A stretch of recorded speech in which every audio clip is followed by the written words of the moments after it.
This is TWiT. Let's talk about, after they announced News Plus, they moved on to the credit card, right? Is that the next thing? I think it was. And we're starting to learn a little bit more about the Apple Card. It makes a lot of sense. It's something we knew that Apple, or thought Apple was going to do. We had heard partnered with Goldman Sachs to make this card. For a long time, Alex Lindsay on the show has been saying Apple should get into financial services, banking even.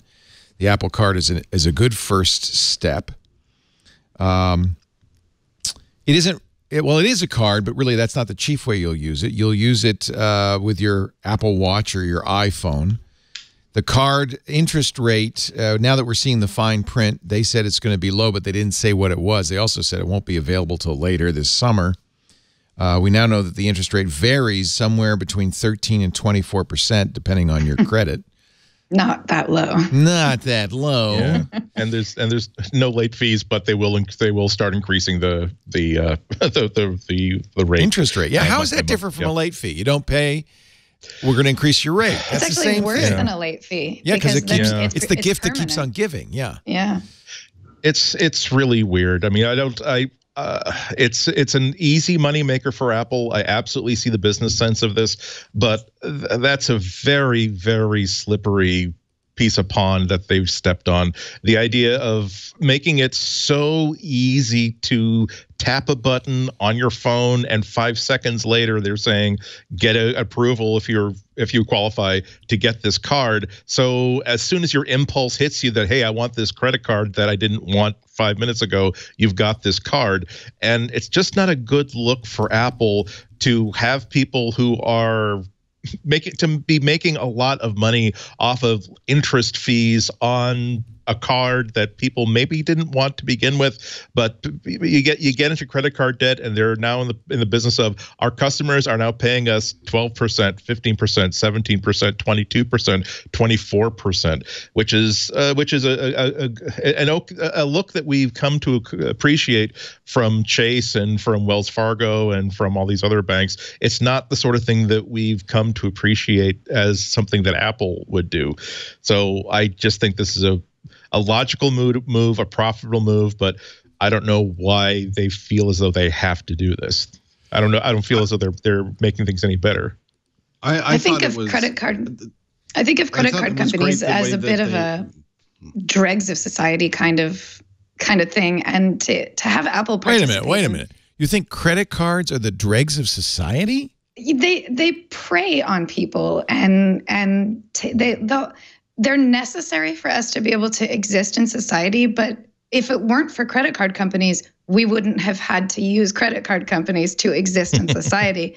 So yeah, the whole point is for them to make money off of you because you don't have enough money. Yeah. And for Apple to be a part of this kind of making money off of your lack of money just seems really, I don't know, just a little dirty, I think. A bad look.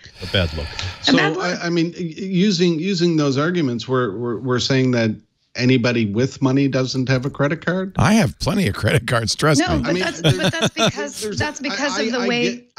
I get what you're saying, but I think for a lot of people, that was one of the announcements yesterday that really impressed me the most, because Apple is making this so easy for people not to get tied into something, but to actually apply and to use and to see immediately where they're spending and what their payment can be and how much interest you're going to pay. I mean, those other dregs of society don't do that. They don't want you to pay off your card. They try and hide as much from you, I think, as they possibly can.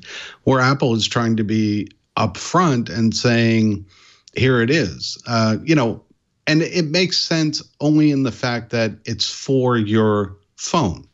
It's for Apple Pay.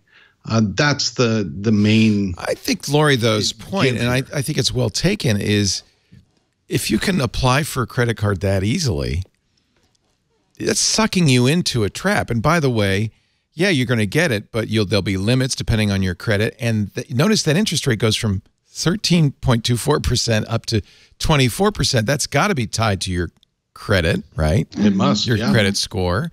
24% interest is usurious. And I think that's your point, Lori, is that this can get people into a lot of trouble.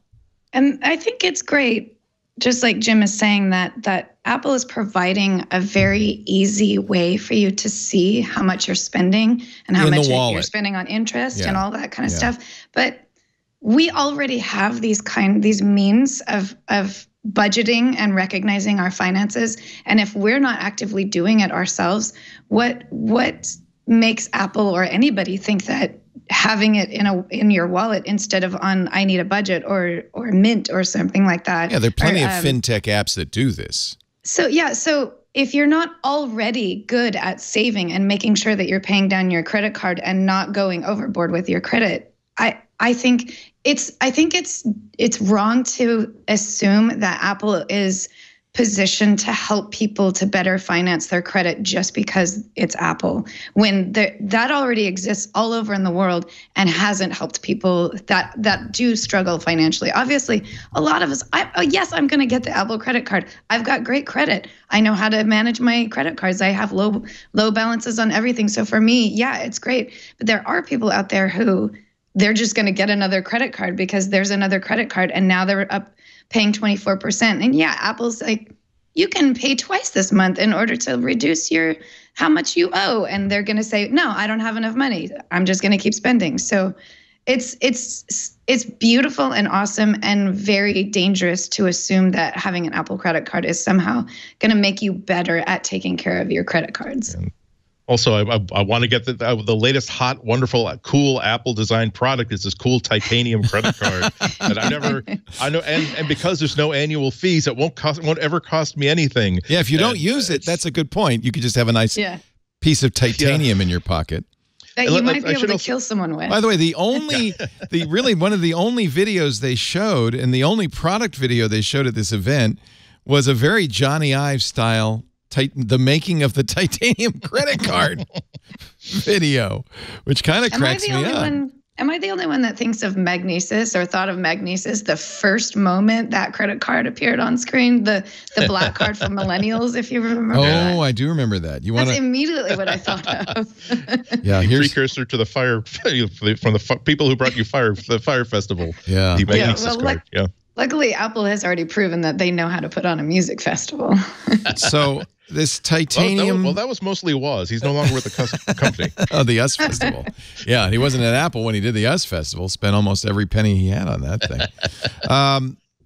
So really the thing that makes this different, besides the titanium credit card with no number on it, from other credit cards is that it's more private, right? Like Apple Pay is private. So when I use my Apple Watch or iPhone to pay at Whole Foods gets a token, gets the money, but doesn't get any information about me at all.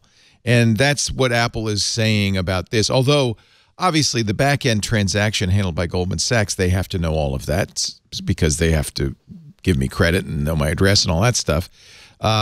And I'm sure I'm not going to get a paper bill, but I don't know. Maybe I am. I don't know how I'm going to pay this off. How do you pay an Apple? Do you write them a check? I think you pay it right in the app. With what? You would have to go directly with another credit card. You can't pay. If you have Apple Pay, I believe that's connected directly to a bank account as opposed to connected to another Visa or MasterCard. I believe you could do it that way. The whole principle of credit is that you can't pay off credit with unsecured money. Right. So I'm sure that there's a way to do that. That's kind of an unanswered question, is how do you pay it? You'd have to connect maybe this is a secondary benefit to Apple, connect your Apple Pay account to your bank account.